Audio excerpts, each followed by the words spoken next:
Night 7కే నిద్ర, 7:30, 5కి తినేసేవాళ్ళం కదా, 7:30, 8 లోపల నిద్ర.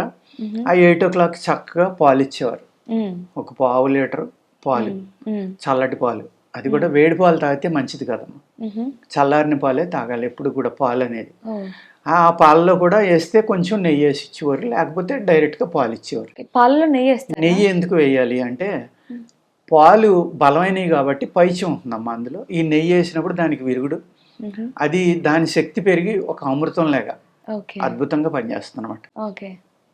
ఈ విధంగా ఉంటాం. లేకపోతే ఈ సన్నగా ఉన్న పిల్లల్ని ఆ ఇంటి యజమాని ఉదయం పాలు పితకడానికి వెళ్ళినప్పుడు కూడా తీసుకుపోయి, మా నాన్నగారు నాకు ఇచ్చేవారు అలాగా, పలకల గ్లాసులని, కంచు గ్లాసులని ఉండి ఇంతంత, ఒక 400-300 ml పట్టాయి అనమాట. అది ఆవు దగ్గర కూర్చుని ఆ పాలు పిండి నొరగతోటి ఉన్నాయి ఆ గ్లాస్ ఇచ్చి వేడివేడిగా ఉండగా తాగే అనేవారు. అలా తాగేసేవాళ్ళం. అలాగా పాలు ఇచ్చిన నాళ్ళు ఇంట్లో ఎవరు వీక్గా ఉన్నారో వాళ్ళని తీసుకెళ్ళి ఆ యజమాని ఆ గుమ్ము పాలు తాగించడం అనేది చేసేవారు.